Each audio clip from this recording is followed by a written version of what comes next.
पैसा हर कोई चाहता है। हर किसी के लिए पैसा का मतलब अलग है। कोई पैसा सिक्योरिटी के लिए चाहता है, कोई फ्रीडम के लिए और कोई सिर्फ दिखावा करने के लिए। लेकिन मॉर्गन हाउसल कहते हैं, पैसा कमाने से ज्यादा पैसा के साथ हमारा बिहेवियर ही फाइनेंशियल सक्सेस को डिफाइन करता है। और ये बुक इसी बात पर फोकस करती है कि पैसा समझने के लिए नंबर से ज्यादा साइकोलॉजी समझना जरूरी है। आज हम इस बुक के चौड़ा इंपॉर्टेंट लेसन्स और कॉन्सेप्ट्स को डिटेल में समझेंगे, कुछ रियल लाइफ स्टोरीज और एग्जाम्पल्स के साथ। एक, कोई भी पागल नहीं होता पैसा के मामले में। हर इंसान पैसा को अपने पर्सनल एक्सपीरियंसेस के बेसिस पर समझता है। जो इंसान फाइनेंशियल क्राइसिस में बड़ा हुआ, उसके लिए पैसा सिक्योरिटी है। जो हमेशा कंफर्टेबल लाइफ जीता, उसके लिए पैसा फ्रीडम है। एक छोटा एग्जाम्पल, अगर किसी ने 2008 के मार्केट क्रैश का एक्सपीरियंस किया, तो वो आज भी स्टॉक मार्केट में इन्वेस्ट करने से डरेगा। और जो 2010 के बाद इन्वेस्ट हुआ, वो मार्केट को मौका समझेगा। यानी फाइनेंशियल डिसीजंस लॉजिकली ही नहीं, इमोशनली भी लिए जाते हैं। कोई गलत नहीं है, सबका पर्सपेक्टिव अलग है। 2, लक और रिस्क दोनों रियल हैं। लाइफ और फाइनेंस दोनों में लक और रिस्क हमेशा साथ होते हैं। बिल गेट्स स्मार्ट था, लेकिन उसके पास स्कूल में रेयर कंप्यूटर था। ये उनका लक था। वही स्कूल का एक और लड़का जो इक्वली स्मार्ट था, एक्सीडेंट में मर गया। ये रिस्क था। हर सक्सेस स्टोरी में दोनों का रोल होता है, कभी ज्यादा लक, कभी ज्यादा रिस्क।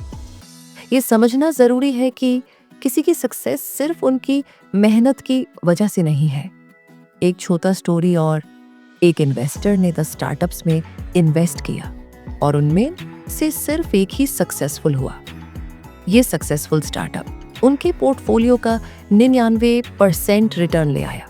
बाकी 9 फेलियर्स भी थे, लेकिन वही एक सक्सेस सब कुछ चेंज कर गया। ये है टेल्स ड्राइव एवरीथिंग का प्रिंसिपल। जिंदगी और फाइनेंस दोनों में रेयर इवेंट्स ही रिजल्ट का मेजर पार्ट डिफाइन करते हैं। 3, इनफ समझना सीखो, ह्यूमन नेचर है हमेशा ज्यादा चाहना। प्रमोशन मिला, अब और चाहिए। सैलरी इंक्रीज हुई, अब और टारगेट। मॉर्गन हाउसल कहते हैं, the hardest financial skill is to stop when you are ahead. अगर तुम समझ जाओ कि तुम्हारे पास जीने के लिए काफी है, तो तुम फाइनेंशियली और मेंटली फ्री हो जाते हो। ग्रीड या कंपैरिजन के चक्कर में लोग अपनी पीस और हैप्पीनेस खो देते हैं। एक रियल लाइफ एग्जांपल, 2008 के मार्केट क्रैश में बहुत सारे इन्वेस्टर्स ने अपनी लाइफ सेविंग्स इन्वेस्ट कर रखी थी और ग्रीड के चक्कर में और इन्वेस्ट करते रहे। जितने लोग समझदारी से इनफ समझ के रुक गए, उन्होंने अपनी वेल्थ प्रोटेक्ट की। ग्रीडी इन्वेस्टर्स का लॉस ज्यादा हुआ। 4, कंपाउंडिंग का मैजिक समझो। कंपाउंडिंग एक सिंपल मैथमेटिकल प्रिंसिपल है, लेकिन इसका साइकोलॉजिकल इम्पैक्ट सबसे पावरफुल है। वॉरेन बफेट की असली वेल्थ पेशेंस और लॉन्ग टर्म कंपाउंडिंग का रिजल्ट है। एक एग्जाम्पल, अगर तुम 25 साल की एज में 5,000 रुपए पर मंथ इन्वेस्ट करते हो और 8% एनुअल रिटर्न मिलता है, तो 6,000 साल की एज तक पैसा लाखों रुपए बन जाता है। ये सिर्फ नंबर्स का गेम नहीं है, ये पेशेंस, डिसिप्लिन और टाइम का गेम है। ये बुक कहती है कि फाइनेंशियल सक्सेस का असली सीक्रेट टाइम और पेशेंस है, ना कि सिर्फ intelligence. 5, wealth not equal to rich. लोग अक्सर सोचते हैं जो दिखाता है वही रिच है, लेकिन रियलिटी में वेल्थ वो है जो क्वाइटली ग्रो करता है। एक स्टोरी सुनाता हूँ आपको। 2 दोस्त हैं। पहला लग्जरी कार चला रहा है, एक्सपेंसिव वॉचेस पहनता है, लेकिन डेट में है। दूसरा मॉडेस्ट कार चला रहा है, सिंपल लाइफस्टाइल है, लेकिन बैंक बैलेंस स्टेडीली ग्रो कर रहा है। कौन रियल वेल्थी है? आंसर, जो क्वाइटली अपनी वेल्थ ग्रो कर रहा है। लग्जरी दिखाना इजी है, वेल्थ एक्यूमुलेट करना स्किल है। चौथा, सेविंग कैश इन फ्रीडम। पैसा बचाना सिर्फ इमरजेंसी के लिए नहीं, ये फ्रीडम और चॉइसेस का टूल है। एक एग्जांपल, एक लड़का अपनी जॉब से बोर था, लेकिन उसके पास 1 साल की सेविंग्स थी। उसने कॉन्फिडेंटली रेजिग्नेशन दी और अपना स्टार्टअप स्टार्ट किया। हाउसल कहते हैं, save money to control your time, not to impress others. जितना ज्यादा सेविंग्स उतनी freedom. 7, be reasonable not rational. हम फाइनेंस को परफेक्ट मैथमेटिकल डिसीजन के रूप में सोचते हैं, लेकिन रियलिटी में इमोशंस भी काउंट करते हैं। एक इन्वेस्टर ने अपनी पोर्टफोलियो का 10% कम रिटर्न एक्सेप्ट किया, क्योंकि मेंटल स्ट्रेस और स्लीपलेस नाइट्स कम करना उनके लिए ज्यादा इंपॉर्टेंट था। लेसन, कभी कभी रीजनेबल डिसीजंस लेना रैशनल से ज्यादा इंपॉर्टेंट है। अगर तुम्हारा डिसीजन तुम्हें पीस दे तो वो सही है। 8, टेल्स ड्राइव एवरीथिंग। लाइफ और फाइनेंस दोनों में small number of events result का मेजर पार्ट डिसाइड करते हैं।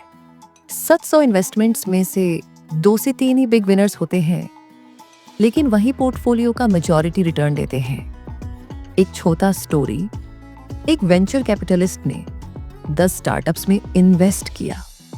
9 फेल हो गए, लेकिन एक ने उनके पोर्टफोलियो का 9% प्रॉफिट जनरेट किया। यही प्रिंसिपल लाइफ और मनी दोनों में काम करता है। 9th, independence is the ultimate goal. पैसा का असली पर्पस फ्रीडम है। अगर तुम्हारे पास इतना पैसा है कि तुम नो बोल सको, तो तुम जीत गए। फ्रीडम का मतलब बॉस से इंडिपेंडेंस, प्रेशर से इंडिपेंडेंस, कंपैरिजन से इंडिपेंडेंस। फाइनेंशियल फ्रीडम और इमोशनल पीस दोनों ही रियल वेल्थ है। 10वां, नियंत्रण आपका ईगो। जितना पैसा बढ़ता है उतना ईगो भी बढ़ता है। मैं सबसे स्मार्ट हूं और वहीं से डाउनफॉल शुरू होता है। हाउसल कहते हैं, हम्बल रहना जरूरी है। पैसा टेम्परेरी है, सर्कमस्टेंसेस कभी भी बदल सकते हैं। रिस्पेक्ट और ह्यूमिलिटी ही फाइनेंशियल और इमोशनल सिक्योरिटी देते हैं। 11, getting wealthy versus staying wealthy. Wealthy बनने के लिए बोल्ड होना पड़ता है, लेकिन वेल्थी रहने के लिए कॉशियस होना पड़ता है। तो stay rich, you must be paranoid. Market हमेशा प्रिडिक्टेबल नहीं है। जो लोग अलर्ट और डिसिप्लिन्ड रहते हैं वही लॉन्ग टर्म वेल्थ बिल्ड करते हैं। 12, मनी कांट फिक्स एवरीथिंग। पैसा कंफर्ट और चॉइसेस दे सकता है, पर पीस, रिस्पेक्ट और हैप्पीनेस पैसा नहीं ला सकता। हेल्थ और रिलेशनशिप्स को इग्नोर मत करो। पैसा सिर्फ एक टूल है, लाइफ का सोल्यूशन नहीं। 13, बिवेयर ऑफ कंपैरिजन। कंपैरिजन एक डेंजरस ट्रैप है। तुम्हें लगता रहेगा उसके पास ज्यादा है, मुझे और चाहिए। हर किसी का टाइमलाइन अलग है। अपनी रेस खुद के पासे से दौड़ो। कंपैरिजन मेंटल स्ट्रेस और ग्रीड दोनों बढ़ाता है। 14, money is a mind game. पैसा एक साइकोलॉजिकल गेम है। अगर तुम इमोशंस को कंट्रोल कर सकते हो, फियर, ग्रीड, ईगो, तो तुम ऑलरेडी जीत गए। Financial success is not knowledge, it's behaviour. Final thoughts, summary, be humble when you win, be patient when you lose, save more than you spend. Avoid comparison. Time और patience से invest करो। Understand luck and risk. Be reasonable, not overly rational. और याद रखो, the goal isn't to get rich, the goal is to stay rich and live freely. ये थी the psychology of money की पूरी कहानी। अगर तुमने इस वीडियो से कुछ सीखा तो अपनी लाइफ में इन प्रिंसिपल्स को अप्लाई करो। रिमेंबर, पैसा सिर्फ नंबर्स नहीं, ये तुम्हारी सोच, डिसिप्लिन और बिहेवियर का रिफ्लेक्शन है। अगर तुम रियल फाइनेंशियल फ्रीडम और लाइफ का कंट्रोल चाहते हो तो विन मोड ऑन रखो।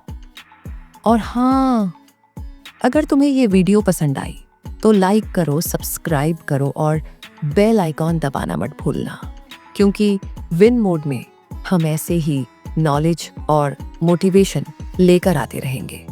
चलो अपना माइंडसेट स्ट्रॉन्ग करो, पैसा समझो और हमेशा विन मोड में रहो।